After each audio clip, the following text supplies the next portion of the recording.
Hello everyone, সবাই কেমন আছেন? আমিও সাথে সাথে খুব ভালো আছি। এই ভিডিওটা পোস্ট করতে আমার একটু বেশি লেট হয়ে গেল বুঝতে পারছি, কিন্তু কিছু কাজের চাপে ভিডিওটা এডিট করা হচ্ছিল না আর কি, ওই যা হয়। এই ভিডিওটা কিন্তু আমার জন্য একটু বেশি স্পেশাল জানেন, কারণ এই পুজোটা হচ্ছে আমার পাড়ার কালী পুজো। কালী পুজোর জন্য আমার পাড়া বরাবরই বেশ বিখ্যাত। তো এখন আমি যাচ্ছিলাম আমাদের নিজেদের প্যান্ডেলে, কারণ একটু পরেই হবে আমাদের প্যান্ডেলের শুভ উদ্বোধন। এই পুজোটা নিয়ে ছোটোর থেকেই আমার উত্তেজনা শেষ ছিল না। এই কালী পুজোতে এই করবো, কালী পুজোতে সেই করব, এই হবে ওই হবে, এই নিয়ে আমার ভীষণ জল্পনা কল্পনা মনের মধ্যে সারা বছর লেগে থাকতো। আসলে আমাদের পাড়ায় দুর্গা পুজোটা হয় না, আর কালী পুজোটা হয় বেশ বড় করে। তাহলে এই পুজোটা আমার ইভেন আমাদের সবার বেশ কাছের পুজো জানেন। আর নিজের পাড়ার পোস্টারে নিজেকে দেখে কার না ভালো লাগে বলুন তো? আমিও খুব খুশি হয়েছিলাম। বড় হওয়ার সাথে সাথে ছোটোবেলার মতো এক্সাইটমেন্টগুলো কোথায় যেন একটা হারিয়ে গেছে জানেন। হয়তো ছোটোবেলার মতন অতটা এক্সাইটেড না থাকলেও একটা মনের মধ্যে উত্তেজনা তো থেকেই যায়, কবে কালী পুজো আসবে আর পাড়াটা একেবারে আলোয় আলোয় সেজে উঠবে। তবে এখন ছোট্ট ছোট্ট ভাই বোনগুলোর মধ্যে না নিজের সেই ছোটোবেলাটাকে দেখতে পাই। আর এই যে এখন হচ্ছিল আমাদের উদ্বোধনী অনুষ্ঠান, প্রত্যেক বছরের মতন কিন্তু এই বছরও আমরাই হয়েছি সেরার সেরা।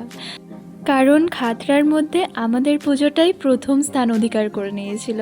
যদিও এটা প্রথম না, এর আগে বেশ কয়েকবার, প্রায় অনেকবার আমরা প্রথম হয়েছি। তাই জন্যই বলতে বেশ ভালো লাগে আমরাই সেরা। আর এটা শুধুমাত্র আমার না, আমার পাড়ার প্রত্যেকের কাছে একটা ভীষণ গর্বের মুহূর্ত, ভীষণ আনন্দের মুহূর্ত। তাই ভাবলাম সেই আনন্দের কিছুটা অংশ যদি আপনাদের সাথে ভাগ করে নিতে পারি, এটাই অনেক। তো তারপর আমরা বেরিয়ে পড়েছিলাম সবাই মিলে ঠাকুর দেখতে। আচ্ছা, এখানের মধ্যে কার কার ফেভারিট হিরো আর হিরোইন রয়েছে সেটা কিন্তু আমাকে কমেন্টে জানাতে একেবারেই ভুলবেন না। আমারও এই থিমটা বেশ ভালো লেগেছিল, যদিও এটা আমি আগে একটা জায়গাতে দেখেছি। তো যাই হোক, আমার ভালো লেগেছিল, বেশ সুন্দর লেগেছিল জিনিসটা। তো ভাবলাম যে আপনাদের সাথেও একটু শেয়ার করি। যখন ঘুরতে বেরিয়েছি তখন আমার সাথে সাথে না হয় আপনারাও একটু ঘুরে নিন, দেখে নিন। আর তারপর আমরা চলে গিয়েছিলাম এই প্যান্ডেলটাতে। আচ্ছা দেখুন তো, এটা দেখে কি ভয় লাগছে? না না, ভয়ের কোনো কারণ নেই। এখানে থিম ছিল তারাপীঠের মহাশ্মশান, আর ওই যে দূরে মায়ের মন্দির।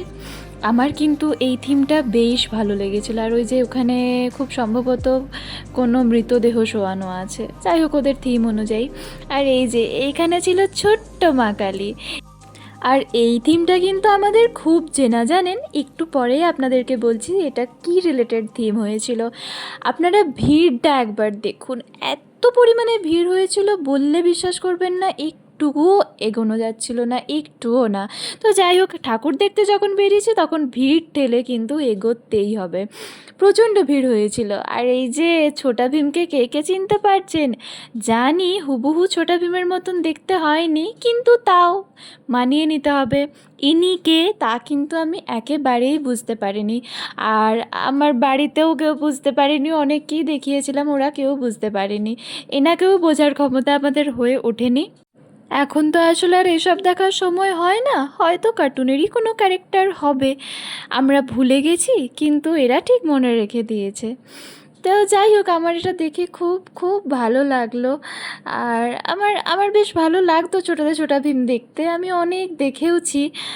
সেই জিনিসগুলোকেই চোখের সামনে আরেকবার দেখতে কার না ভালো লাগে বলুন। এই দেখুন একবার ভিড়, দেখতে পাচ্ছেন এত পরিমাণে ভিড় হয়েছিল। আর এই যে ঢোলকপুর, আর ঢোলকপুরের সাথে পরিচিতি আশা করি কম বেশি সবারই আছে, তাই না? আর তারপর আমরা ভিড় ঠেলে আবারও এগিয়ে চললাম আমাদের খাতড়ার প্রাণকেন্দ্র খাতড়া শ্মশানকালীর উদ্দেশ্যে। সেই রাস্তাতেও প্রচণ্ড ভিড় ছিল, আর লাইটিংটা এতটা সুন্দর লাগছিল দেখতে, প্রতিটা গেট এত অসাধারণ লাগছিল, যেটা ভাবলাম আপনাদের সাথে শেয়ার না করলেই না।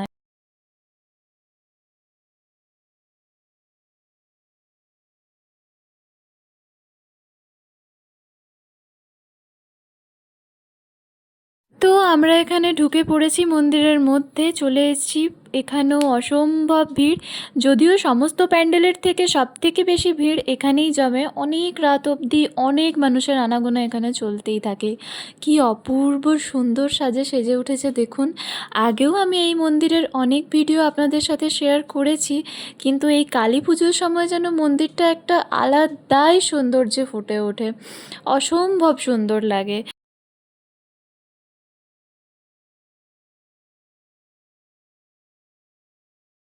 তারপর ওখানে বেশ কিছুক্ষণ বসে সবাই মিলে গল্প করবার পর আমরা বেরিয়ে পড়েছিলাম আরও কয়েকটা ঠাকুর দেখে নেওয়ার উদ্দেশ্যে। ততক্ষণে কিন্তু বেশ রাত হয়ে গিয়েছিল জানেন, অনেকটা অন্ধকার হয়ে গিয়েছিল। কিন্তু এখন তো পুজোর সময়, তাহলে এই সময় রাস্তাতে অনেক লোকজন যেহেতু থাকে, তাই সেভাবে আর রাতটা বোঝা যায় না। আর কালী পুজো তো স্পেশালি রাতেরই পুজো, তাই না? আর এই ছিল আমার আজকের সাজ। আমি সাজিনি সেরকম বেশি। অ্যাকচুয়ালি শ্যুটে এত সেজে নিই না, তো আমার এমনি নর্মাল সময় খুব একটা সাজগোজ করতে ভালো একেবারেই লাগে না। তাও ওই টুকিটাকি যতটুকু না করলে না ততটুকুই করেছিলাম। আর আমার সবসময়ের পার্টনার অনহিতা তো ছিলই আমার সাথে। আমরা সবাই একসাথে বেরিয়েছিলাম, বাড়ির সবাই, অনহিতা, কাকিমা, সবাই মিলে বেশ মজা হলো। আর বাড়ি ফেরার পথে এই প্যান্ডেলের ঠাকুরটাও আমরা দেখে নিয়ে ফিরলাম। তো তারপর চলে এসেছি আবার আমার পাড়ায়।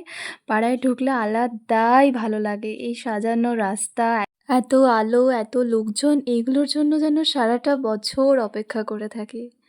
এরমভাবেই আজীবন চলতে থাকুক আমাদের উত্তরপল্লীর পুজো। আর এই ভিডিওটা কেমন লাগলো সেটা আমাকে কিন্তু অবশ্যই কমেন্টে জানাবেন।